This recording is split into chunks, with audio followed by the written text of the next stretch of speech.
Halito. Dio. Pound Danyan Yahi Yaye. We don't bete. OCO. Este. See you. Fiona God, and welcome to Native Narrative. The future is indigenous. My name is Brian Barlow, and it is my pleasure to introduce you to some of the voices of Native students here at Northeastern State University. We'll be discussing water issues in Northeast Oklahoma and what we can do to ensure that our water remains clear, clean, and drinkable for generations to come. Today, myself and student Madison Whitekiller will sit down and meet Mike Stopp, Chief of Staff for Congressman Markwayne Mullin. We hope that you'll enjoy listening to these perspectives and that you'll let them open up conversations within your own community about the importance and sacredness of water. Fiona God, Brian Barlow Tofto, Talco Janelle, Tosco Sud, Yawadetiud, Utan Jundelt Kwas, Dagi Lastane, Gijagi. Hello, my name is Brian Barlow. I'm 26 years old. I work in the Native American Support Center at Northeastern State University, or what I just said, and it's the way that I've been taught, the big school. And I'm an employee in the Native American Support Center. I'm very excited to welcome you here today to the NASC podcast. Would you like to take a moment to introduce yourself? Sure. Good morning, Brian. Thank you very much for having me. My name is Michael Stopp. I'm the Chief of Staff for Congressman Markwayne Mullin. Unfortunately, I don't speak any Cherokee. I am Cherokee and Creek. Grew up here in Tahlequah. Spent some time all over the country while my parents worked in Indian country. So I have a pretty good understanding of Indian policy and how things in Washington, D.C. affect American Indians across the country.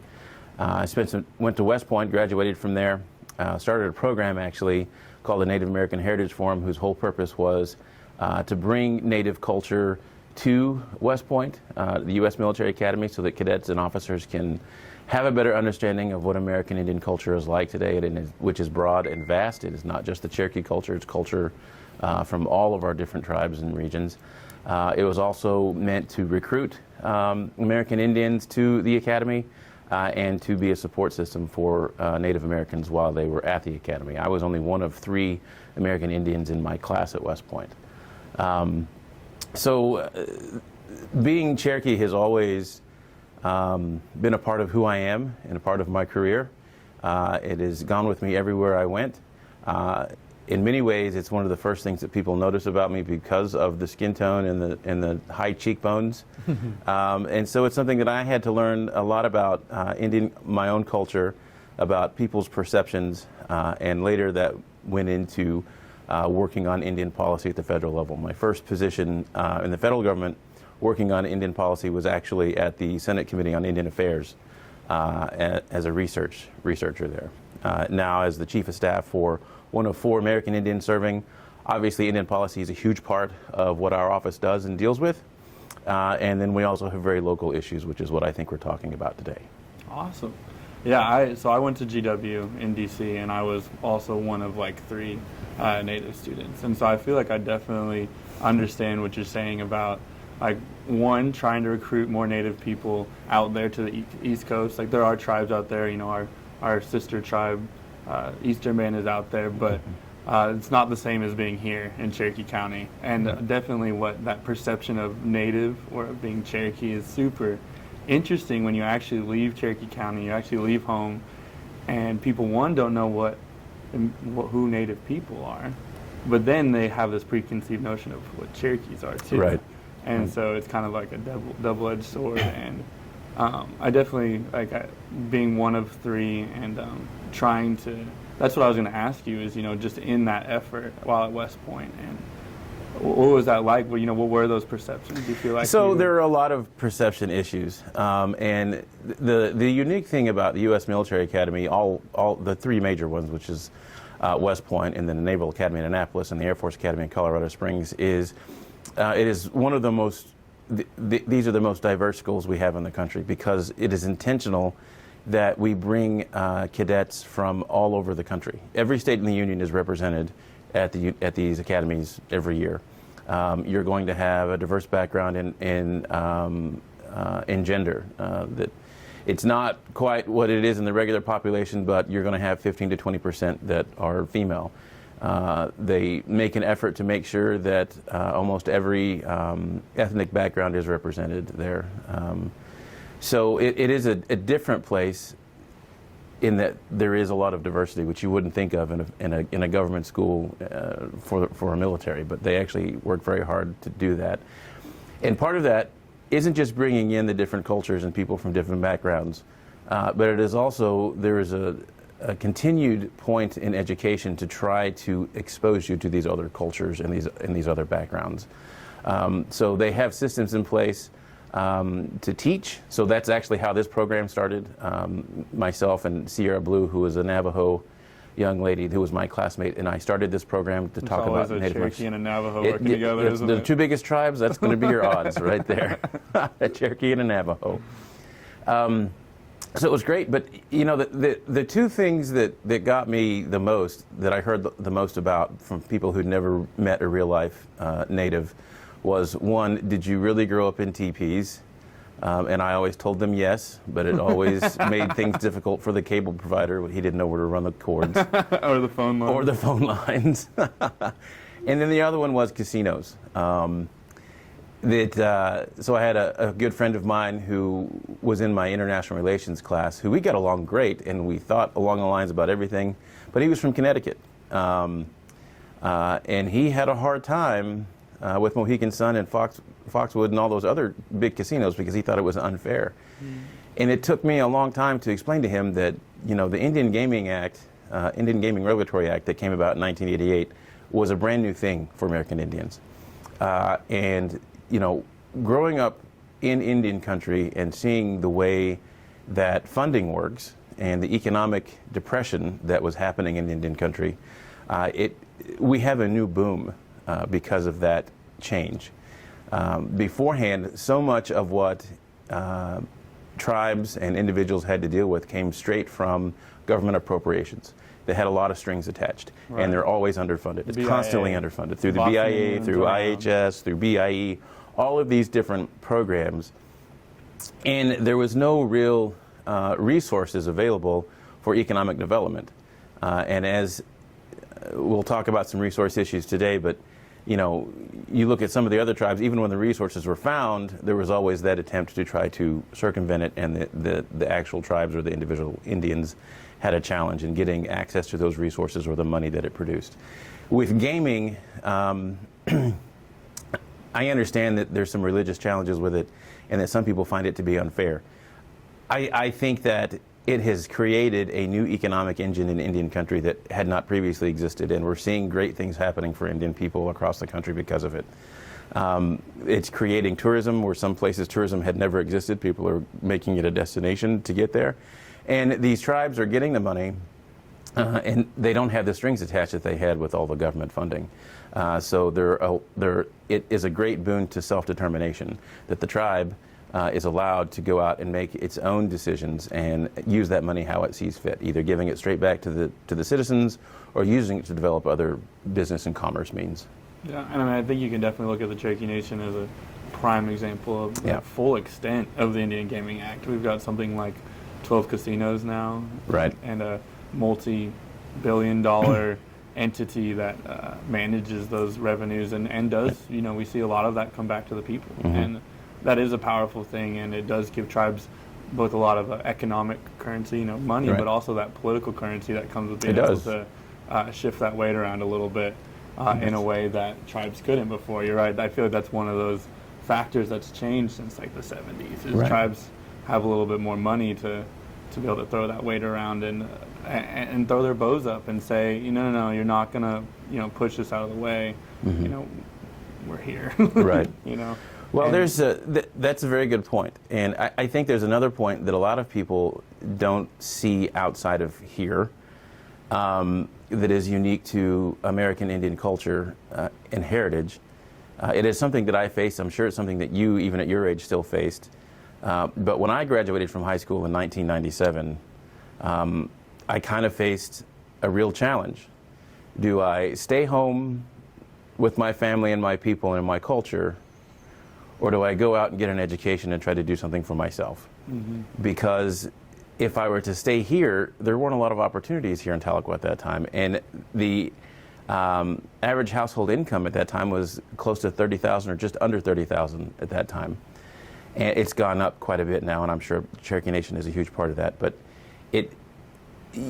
we were faced in a very difficult position. Do we choose our family and heritage, or do we move on and better ourselves? And I think with this, that economic disparity has started, and educational disparity has started to change. And it took things like the Gaming Regulatory Act to make it happen. Right. Now there are more opportunities here in Tahlequah, there's more opportunities in Stillwell, there's more opportunities in Pryor, all areas that are traditional lands of the Cherokee Nation, where even if you want to stay on and be close to your family and stay close to your heritage, there are now more opportunities than there were 20 years ago when I graduated from high school, which is, I think, very important, because I had many of my classmates, including myself, who left the area, and that starts to break down the tribal identity and the tribal heritage when your young people are leaving because they don't have any opportunity. Yeah, brain drain. Brain drain. Yeah. I mean, and I really do, like, having spent a couple of years in D.C., it is the valiant few that kind of, like, go out there and are ambassadors. You know, and you say, like, you can stay home and help your family, or you can leave and do something for yourself. But another thing I hear is you can stay home and help your family, or you can go and help Indian country. You know, there's not very many that make it out to D.C. and really tough it out. And because, you know, I mean, I'd rather be home. Like, I'm home. You know, like, I probably could have stayed out there, but I like home. You know, like, and D.C. wore me out. But there are those valiant ones out there who go out there on the front lines and fight for Indian country. So I do think that's commendable. And I think that's a good point, and it's a very good perspective. I actually ran into the same thing you did. When I worked for the Senate committee, when I was done with that job, I was done with D.C., and had it not been for Markwayne Mullin, I would have gotten out of federal policy, because it wasn't home, and it's so different and foreign compared to Cherokee County. Yeah, I would look forward all year to the summertime, and then you get in D.C., the summer is just this, like, swampy, muggy mess. Yes. And the Potomac can't be you can't swim in that, you know. You could, but I wouldn't. Yeah. Yeah. I went kayaking one time, and this is neither here nor there. We'll probably cut this out, but they had the sewage. There was a lot of rainfall, and the sewage overflowed in the Potomac, and we were in kayaks in the Potomac, and it just smelled terrible. Oh yeah. And it wasn't until after that we found out that it was because the sewage system had overflow function. But, you know, here, you know, because I'm growing up, I'm looking all year round to look forward to that summertime, and now it comes, and I can go out to the Illinois River and sit in the water, or I can go out to the creek and hunt for crawdads, and, like, that I realize now as I'm getting older, that's like my motivation. That's what gets me through the winter time, is knowing that the summer's around the corner. And I think that was missing in D.C. for me, as well as, you know, the people. People wave to you on the street here. You're walking on the street, and some stranger in their car waves at you, and you're like, right back at you. Yeah, you know? It's very true. And it's a different feel, but it's I prefer it for sure. So I do think it's valiant and brave. Those people of Indian country who go out there and fight the fight. I can see that. Yeah. It's a very good perspective. All right. Well, you think we're ready to jump into some water issues? Sure. Okay. So the first question, as Chief of Staff for Congressman Markwayne Mullin, do you believe Oklahomans in the 2nd Congressional District should be concerned about the quality and quantity of water they will have access to within the next 20 years? In other words, what water will our children and grandchildren have access to in the future, and where will it come from? Right. So water rights has been a human-long issue. This is not new. Water rights has been a huge fight here in the United States, legal battles between tribes, between states, between municipalities. The state of Oklahoma and the state of Texas still argue over water rights and whose water goes where. We obviously have bountiful water here in eastern Oklahoma, sometimes too much water, as we had last summer with the floods. Southeastern Oklahoma has lots of water and lots of water reserves. And the question they have there is what to do with the extra water. So the district, there isn't a uniform answer with how to handle water policy in the district.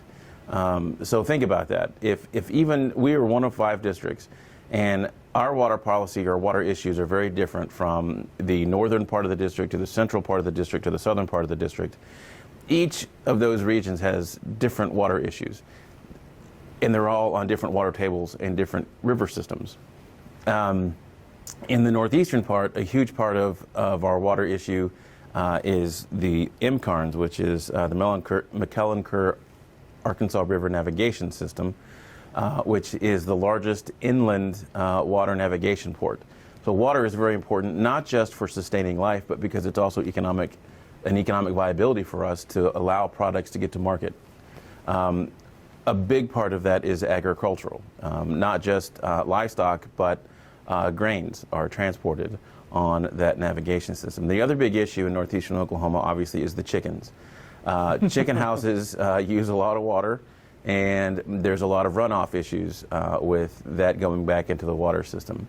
So we have to find a balance in how we use our water and how we use it for economic development versus how we use it for direct life-sustaining issues like drinking and other forms. I think that we're not going to run into a significant water shortage in our part of the state for a very long time. I think 20 years is probably too short to be looking. I think we'd have to look longer than that. I think in 20 years we'll be fine with our water. I do think that water quality is an issue, but again, like I said, even within just our district, you have three very different viewpoints on water, going from the south to the middle to the north, that it's hard to have a robust, all-encompassing water policy. Mm-hmm. Now, if you take that compared to what we have here in eastern Oklahoma and go to western Oklahoma, it is a night and day difference. They have serious water shortages in western Oklahoma. They have no water. So it is difficult to come up with an all-encompassing policy. I think that what is most important is that we keep control as local as possible, is the best answer for that. Because one, it's the local population who's going to really understand what's happening and what's going on. They're the ones who are going to need it anyway. And two, they're going to be the best stewards. A bureaucrat in Washington, D.C. or Oklahoma City isn't going to care as much about the Illinois River as those of us who live on it and use it every summer. We're the ones who are going to care about it. Mm-hmm. So when you start to ask those questions about policy and how policies should affect water quality or water issues, you need to take into effect who really cares about it and how your voice is going to get heard.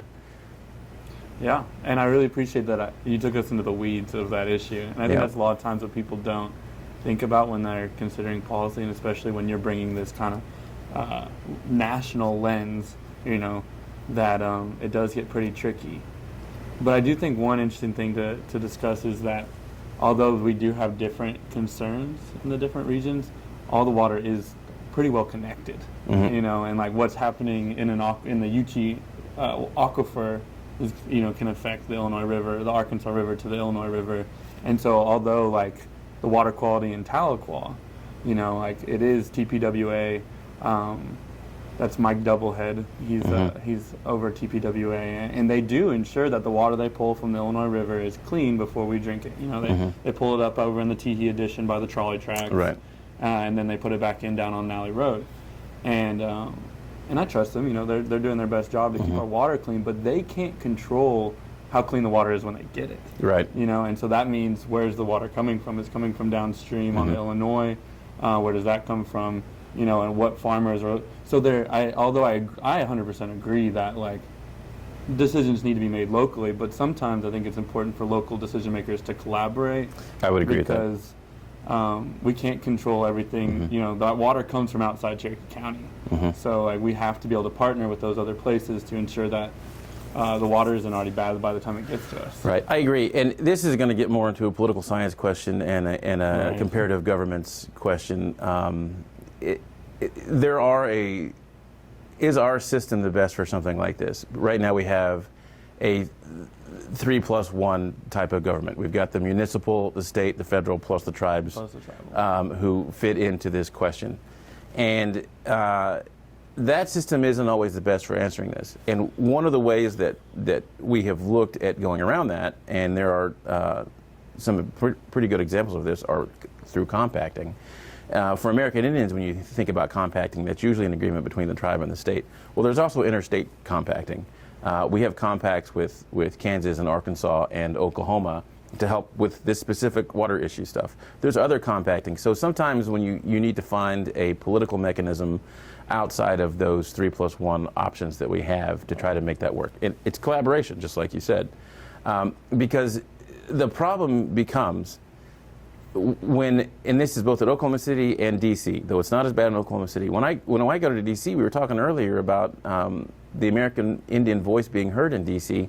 It is a very small voice when you're talking about the 300+ million Americans. So when you take that fight to D.C. or you give that power to D.C., you actually diminish yourself. Right. Because you have very little voice there, and there's very little accountability for what actually happens. Right. Because there's plenty of other issues, and everybody who goes there have their issues they're working on. It is much harder to try to build coalitions up there for things that are important to you, like water issues in northeastern Oklahoma, than it is if we do it at the state level or try to do some kind of compact with a tri-state or even quad state with Missouri. Yeah. So, yeah, I definitely agree with that. And I think that we, as Cherokee people, as Oklahomans, we're capable of collaboration, we're capable of negotiation, and we're capable of consensus building. Yeah. And we don't need to undercut ourselves on that and think oh, we need to go to D.C., they'll fix it for us. Right. It's no, we can sit down, we can work this out, we can right. find some solutions if we just have those hard conversations. I think the hard conversation with this specific topic is you do run into the economic argument. And so sometimes measuring health and access to clean water against the economy, which is also supports families, you get into a kind of a values question and right. kind of a sticky waters, and those are hard conversations to have. But I think as people and our leaders, we need to sit down and have those talks. I agree. Yeah. All right, just real quick, the questions are going to be a little out of order because I'm going to ask my 5 and then Maddie will come ask her 5. That's so fine. they're not going to be succinct. All right. Does that make sense? That's fine with me. Okay. So I'm going to drop down to 3. Okay. So we've talked a good amount about policy and about water and politics. So this is a piece of legislation that I learned about in the last couple of years. It's the 2005 Congressional Bill H.R. 3. It's a transportation bill. It had to do a lot with infrastructure throughout the country. And there's a rider on it, a provision towards the end, commonly known as the Midnight Rider. And I think it's dubbed that because it was kind of introduced in a last-minute kind of way. Indian country wasn't really aware of it. And it comes out of the fact that tribes were able to participate in the General Assistance Program, the GAP program. The GAP program. And that's where we saw a lot of tribal environmental programs pop up. Like we have right over here behind Dano's is Cherokee Nation environmental programs. A lot of their programs came out of GAP, right. radon testing, lead paint testing, underground storage tanks. And those are things where they get treatment as state because a lot of those programs they implemented prior to this rider coming in.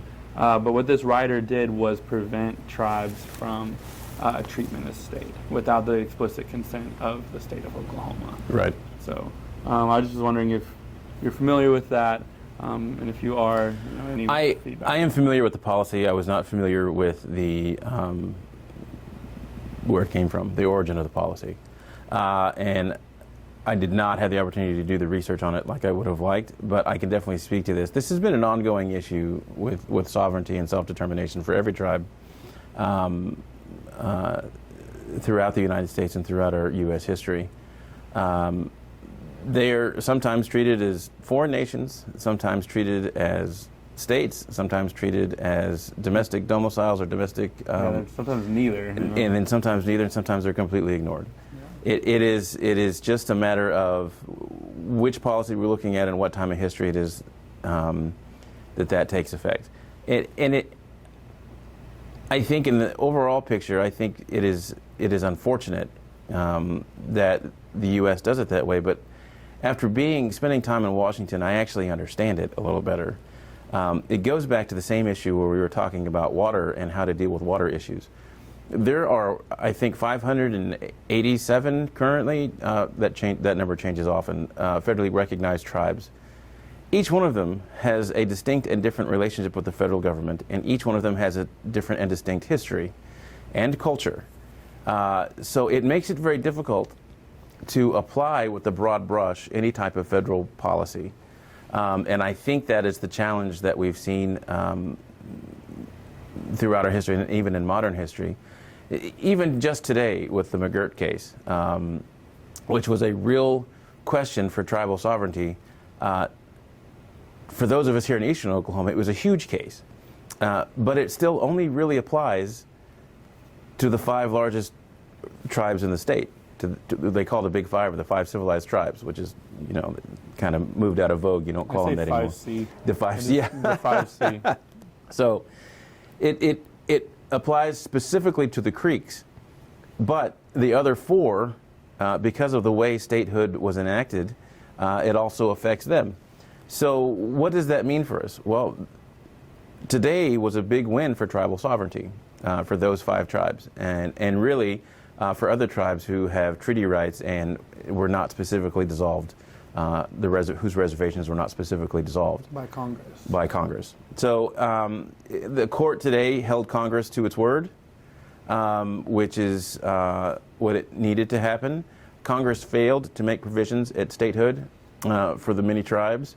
And now we're going to have to find a way to work through that. It is going to be some difficult policy making. There have already been a lot of negotiations going on, some that our office has been a part of, some that have been going on just amongst the tribes in the state. At some point, Congress is going to have to respond to this. But at the end of the day, it is a big win for tribal sovereignty and for Indian country, because it shows that this court is willing to at least recognize the relationship between the United States and American Indians is somewhat equal, on equal footing, because just because the states or the federal government did something without undoing its last thing, then they're going to be held to what their last word was. And that is literally what the opinion was today, that Congress is going to be held to its own word. Yeah. So I think it's cool, like, sometimes you'll hear it as like using their system against them or something like that, but Indian country has a pretty good track record of holding them to the law. Yeah, You and I don't like that term, holding their system against them, because I think I know there's a lot of animosity because of American Indian history, and it's something that I've grown up with and struggled with my entire life. Right. But I've also been in federal service almost my entire life. So there's a balance there. I am an American, I am an Oklahoman, and I'm also a Cherokee. And one of the things that I try to explain to people, especially here in Oklahoma, because with our current governor, there's a lot of tension between the governor, the state, and tribes. And I just remind people, this isn't the state of Oklahoma versus American Indians. I'm an American Indian and I'm an Oklahoman. I can't draw a distinction between those two things. Right. So often that gets lost. I'm an American Indian and I'm an American. Yeah. And it is our system that we're using to enforce our rights as well. Absolutely. Yeah, I feel like we really saw that with the way the gaming compact played out, where it did seem like we were being pitted against each other as Oklahomans and as Native people. Right. But Native people are out here just like, no, we're Oklahomans We're too. Oklahomans too. We're also in this equation. Yeah. And so I think people do have a hard time with that duality of citizenships and the. Yeah. But I think you're right. We have to wield it for good, for the progress of our communities. And had a point, but who knows where it went. So, Okay. Well, thank you for that thorough response. I'm going to jump to 6 here.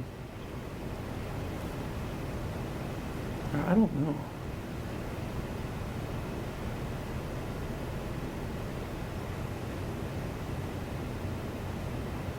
Maddie, do you care if I just take the first 5 and you take the second 5? Yeah. Okay.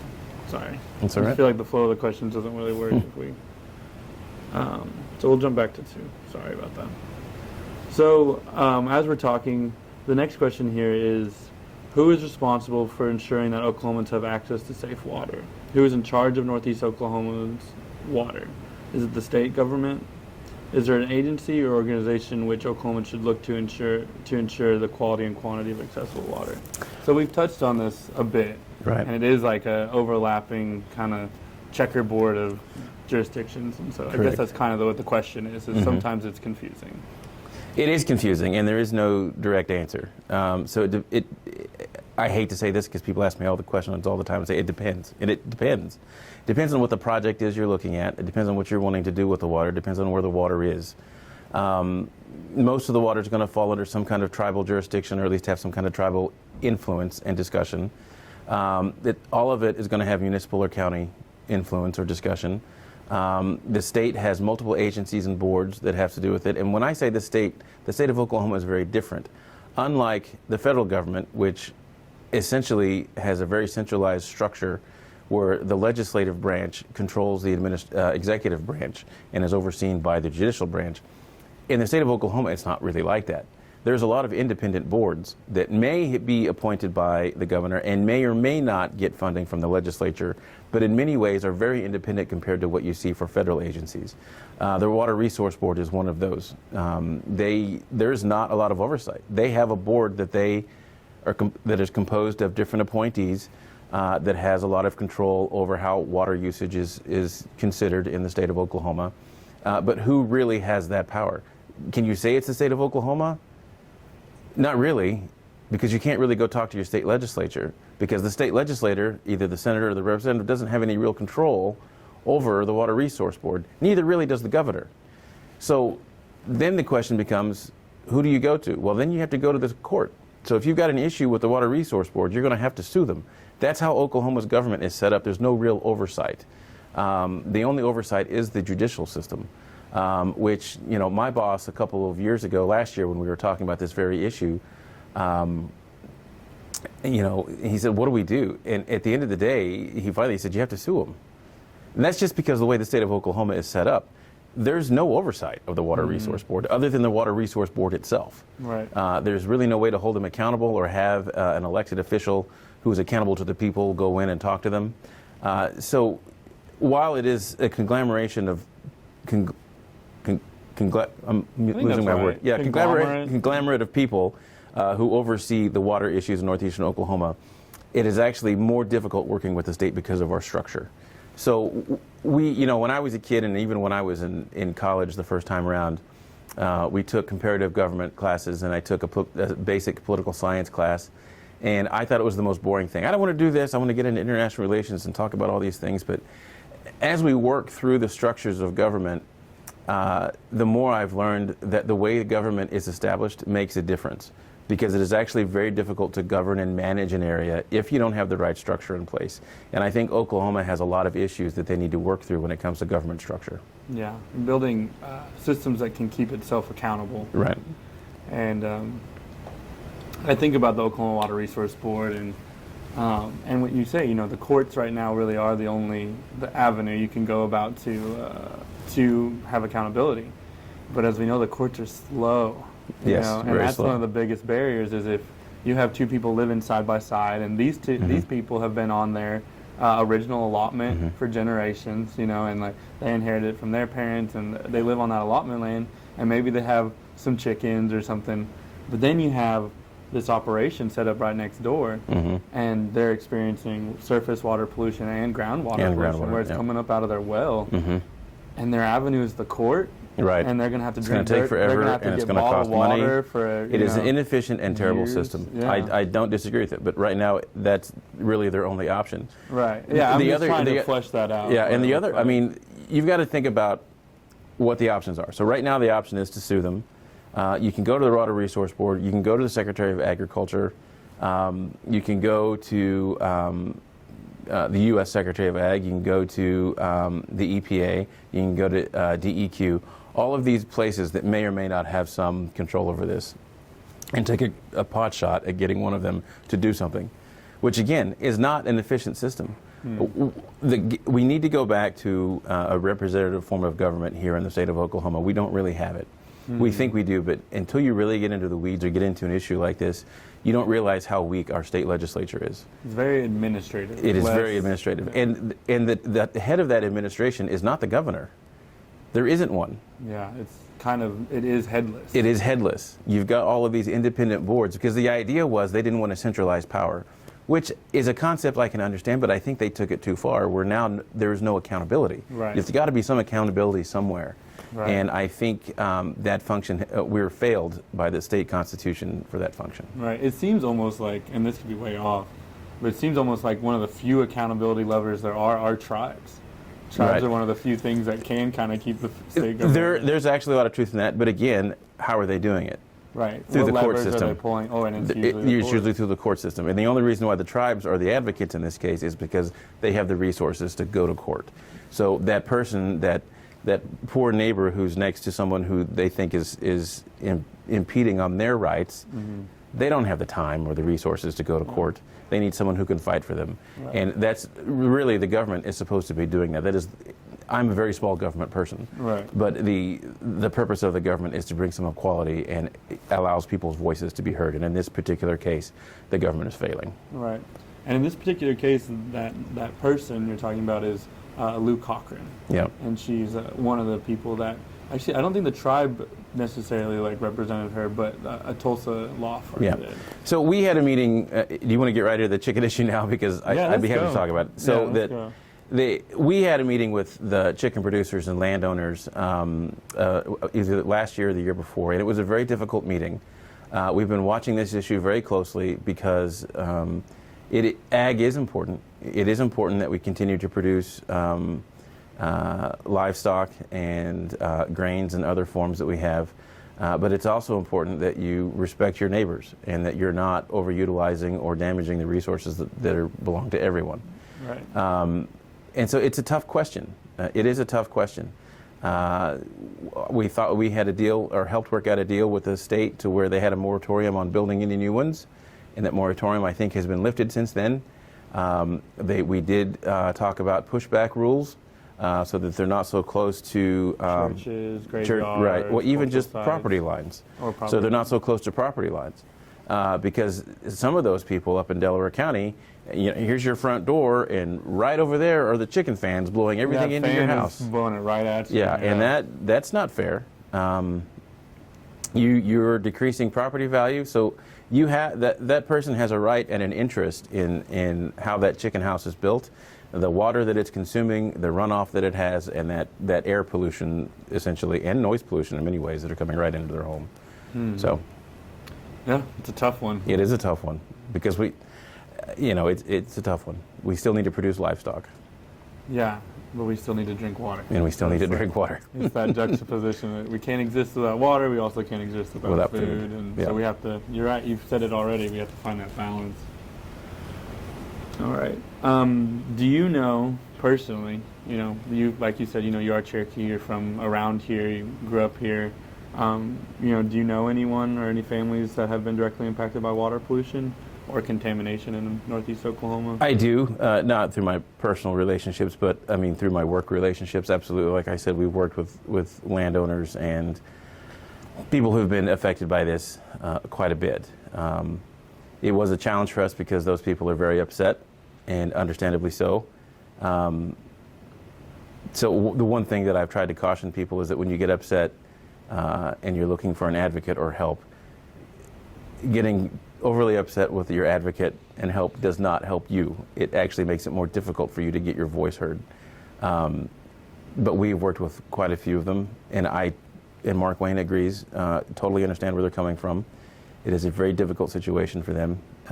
There are very limited legal avenues for us to address it, though. As we've been discussing. But is absolutely something that we're aware of, and I've met many families and individuals who had to deal with this. I grew up on the Illinois River. I remember the issues with Arkansas. I floated the Illinois River since I was a kid, and it is much better now. But I remember when the chicken crap was coming into the water and we were seeing all the foam, and it was pretty disgusting. And I think I had pink eye every time I went to the river. So. Yeah. The two students who are actually going to interview today, if they hadn't gotten ill, they're leading this project because they are touched by it. They do have family members who've been affected or are being affected, and so that this whole conversation really came from them saying, "Well, I'm sorry they missed out. I would have liked to talk to them." Yeah, I mean, there's always more time in the future. Yeah. All right. Last question from me. Do you feel that everyday Oklahomans have a firm understanding of all this, of the current and future quality of their ground and surface water, as well as the threats to it?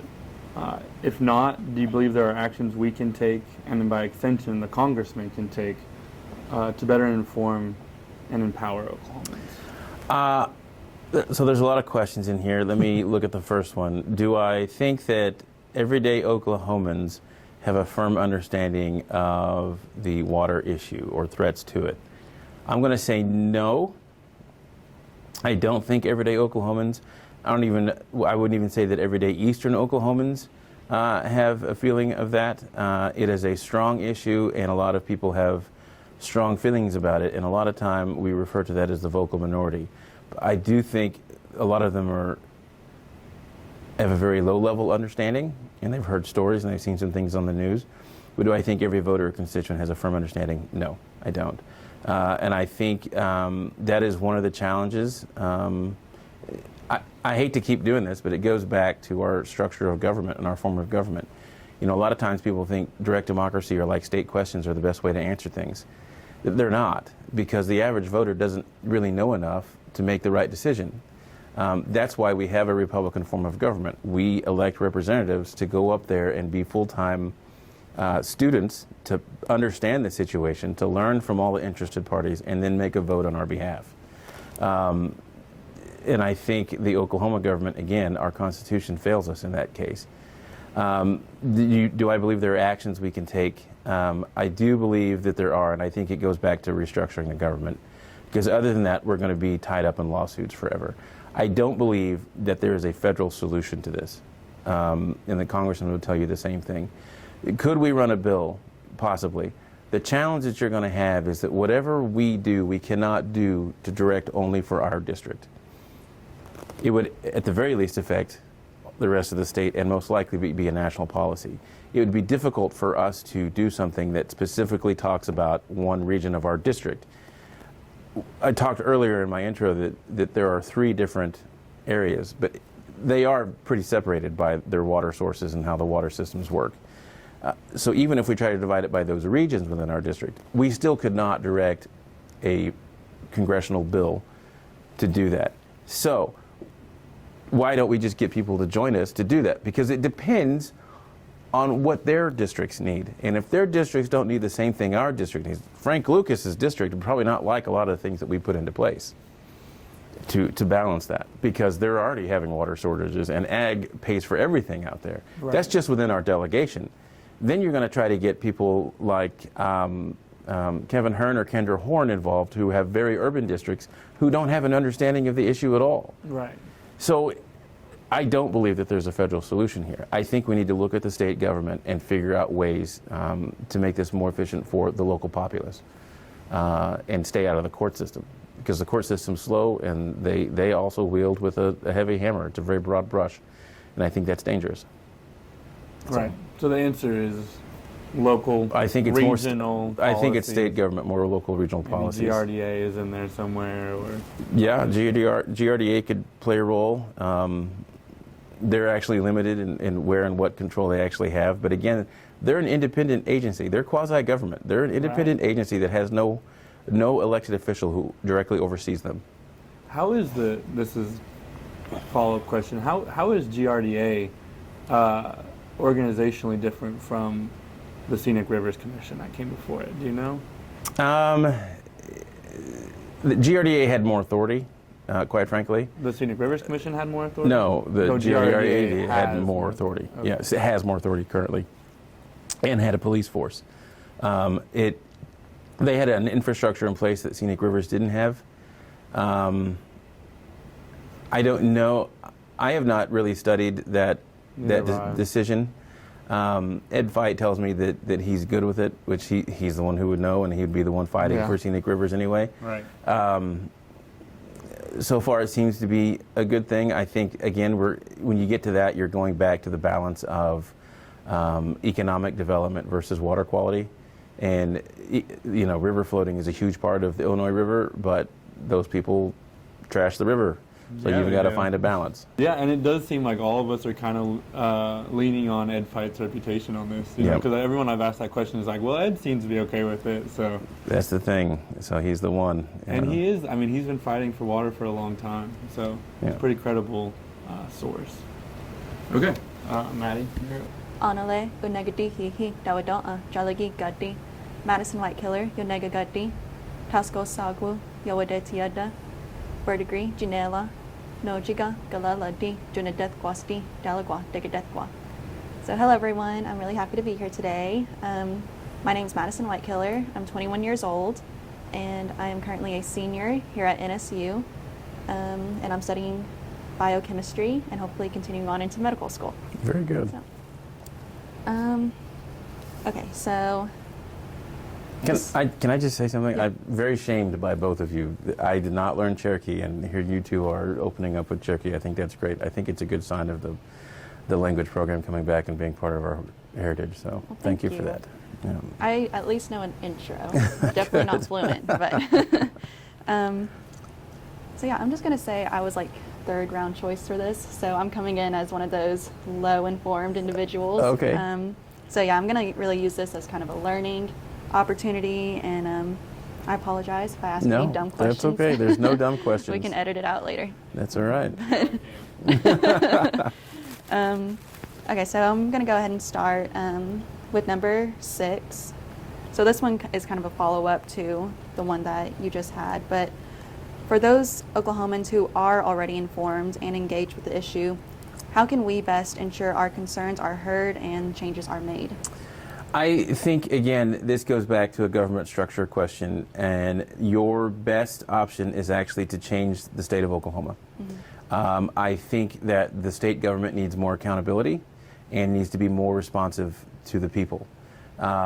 Currently, under the state constitution, it is too limited on how that happens, and there are too many little fiefdoms using the different commissions and boards and agencies versus having any type of direct oversight. The people have no voice when it comes to those agencies. The only voice that they really have is in electing their state legislators. And then those state legislators have very little control over those independent agencies who make these kinds of decisions. So then it goes back to the court system, which none of us have any real control over the court system. It's whatever they decide and how they read the law.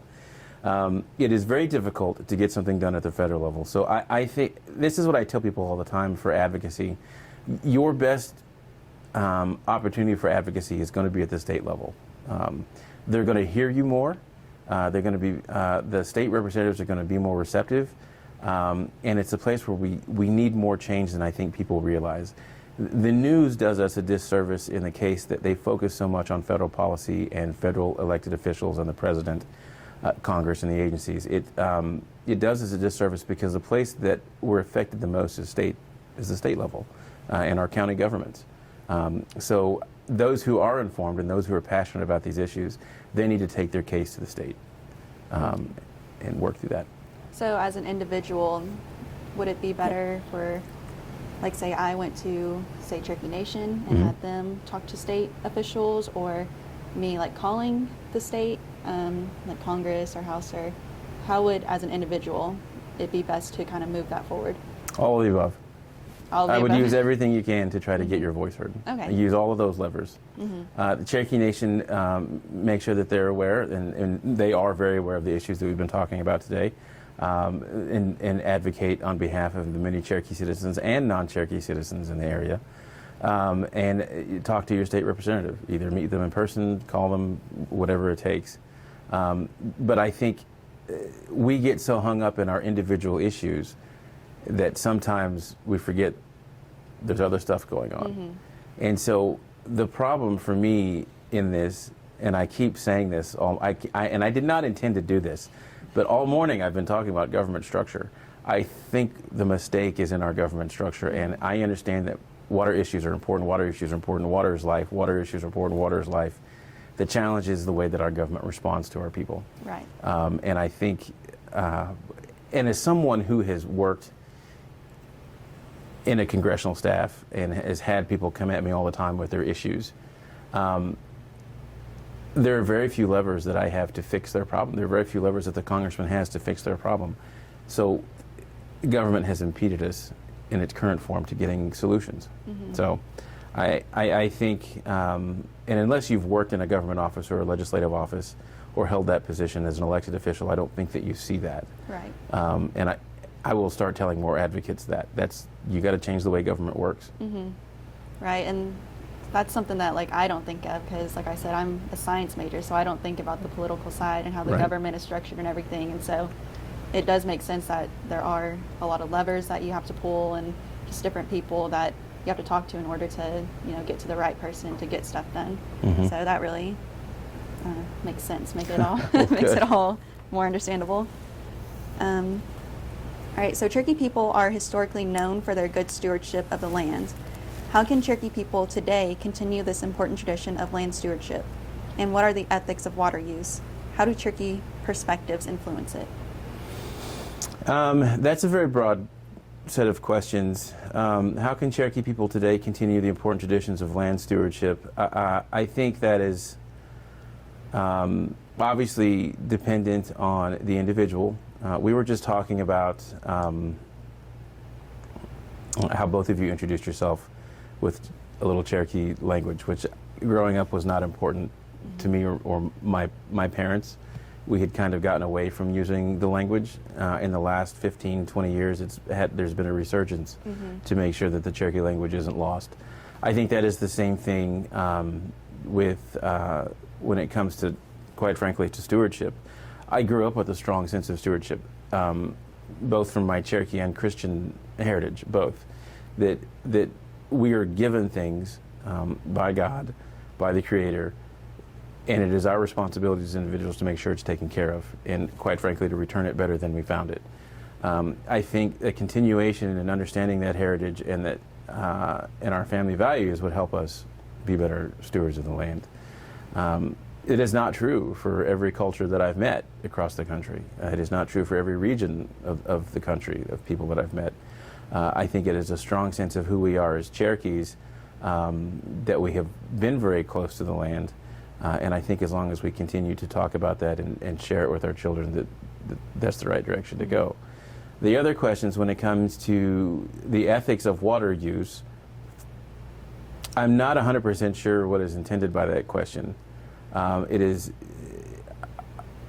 I can refer to it in the sense of any resource, that you use what you need and leave the rest, don't hoard it.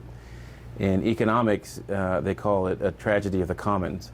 Water resources is one of those trees, usually natural resources. We face a tragedy of the commons in that simply because it's there and there's no property right, that people will go in and take as much as they can regardless of the value of it because the cost is so low of acquiring it. I think the ethics that would apply here is the same thing. Other people have a right to this water, and you have to respect that. Use only what you need and return what you've used in a better condition than you found it. And I think that's the moral, ethical standard for any of the natural resources that we have. Right. So like you were saying with kind of the language resurgence and how that kind of correlates to this issue with the water, how it seems like young people are really kind of resurging that passion for water and cleaning it up. And like with my family, my grandma was punished in school for speaking Cherokee. And so, we did lose that. And so with me, at least learning an intro or, numbers, colors, something like that, Right. trying to make sure that it doesn't just die off because, with her, it was kind of a survival tactic to not speak it. And now with my generation, we're trying to make sure that the language survives. Right. And so I think that can really be put into the water as well, where these, practices were starting around the water to start, revenue or businesses or whatever that may be. And now us younger generations are like, hold on, like this is kind of like leading into other problems that we need to fix. And so I think, like you said, with ethics around all that, it all kind of correlates and can be put together with a lot of other issues that we're facing. So I really appreciate that little tie that you put there. So with some individuals, they will argue for more stringent standards for water quality, and that may equate to increased monetary cost and regulation for producers. Do you believe this to be a sound argument for setting substandard regulations surrounding both ground and surface water? So I'm not against standards. I think the question is how those standards are applied and who devises the standards. I talked in an earlier question about the different regions within our own district and then the different districts within the state and the different areas across the country. The problem with standardization, the good thing about standardization is everybody knows what it is and we know what the levels are. The problem with standardization is it is not always equitably applied, or the application is not equitable to the area. So it is equally applied, but it's not always equitable. So for instance, if in a place like Eastern Oklahoma we have an abundance of water, and depending on what kind of standards we put in place could be very detrimental to Western Oklahoma, which has very limited water and a high level of agriculture. So we have some agriculture on this side and more water. They have less water and more agriculture on the western side. So whatever standards we put into place have to be able to be equitable to both regions. And that is a very difficult balance to draw. So when we say we're for or against something, or that we want to put a standard in place, we have to be careful about how that standard is applied everywhere, especially if you're doing it at the federal level, because it's going to apply to everyone. We don't have the ability to make it just... Markwayne Mullin cannot overrule the county commissioners in Delaware County by passing a federal bill that only applies to Delaware County. That can't happen. It has to be a general federal policy, and it has to be rooted in the U.S. Constitution. So the challenge always comes back to, if we put a standard in place, how is it affecting other people? And are we doing it at the right level of government? Does that make sense? Yeah. Okay. So is there a means to have both strong agriculture and clean water? Utiyahi, is there a balance? I do believe that there is, and I think it's a struggle to get there, as finding balance in anything is always a struggle. I do think that such a balance exists, but it's going to take interested parties on both sides to continue to work through that and find a level of collaboration and working together to get there. Right. Is there any steps moving forward for both parties to... I think there are. We're continuing... Sorry, give me just a second. I think there are. We're continuing to work, with all interested parties. The state is continuing to work with all interested parties. We are working with compacts within the different states. With, I mentioned earlier, Kansas, Arkansas, and Oklahoma have worked on compacts. So I do believe that there is a continued push for that. But there is a philosophical idea of truth and a philosophical idea of balance that is pure. And that is always our goal. I don't believe in this life we'll ever get there, but we will constantly be working towards that. And every time we do an action, there's going to be an over much on one side. If we correct that, it's going to be an overcorrection on the other side, but we're constantly trying to move towards that balance. Do I believe we'll ever get there in this life? No, but I think we should continue to fight for it. Yeah. Okay, so to finish it all up, is cheap chicken really worth all of this? It's a very good question. It's a very good question. I will tell you, growing up in a poor family, eating fried Spam and commodity cheese, that cheap chicken is important. We are in a time in our economic history where we have an abundance. And the average American household income, less than 20% of our income now goes towards food. Some places it's less than 10%. That is unheard of in human history. So there has been most of the time where our energy and efforts has always been just to put a roof over our head and to put food in our mouth.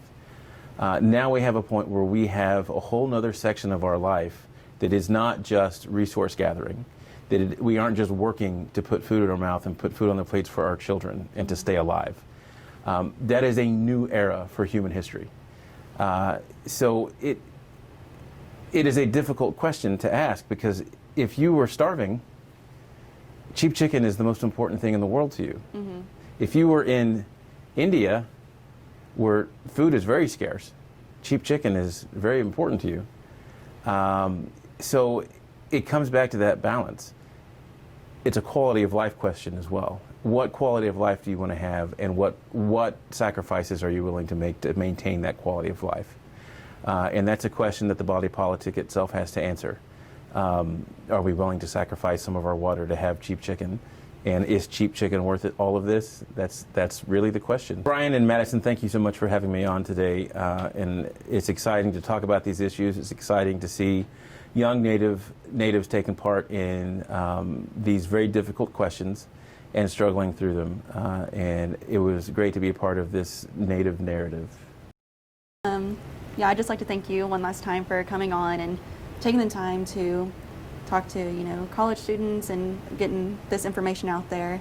And I'm sure this is something that some people do have a lot of knowledge about and are very passionate about.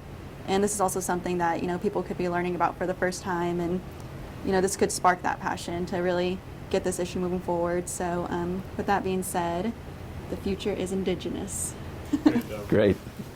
Wadon, and thank you for joining us today. We look forward to seeing you next time on Friday, July 31st, 2020. In our next installment of Native Narrative, The Future is Indigenous, we will sit down with Attorney General of the Cherokee Nation, Sarah Hill, and discuss water issues with her from the tribal perspective. Until then, take care, and remember, the future is Indigenous. Wado. Pilamaya. Mado. Yakoki. Ahihet. Mado. Yakoki. Weeblaw. Wado.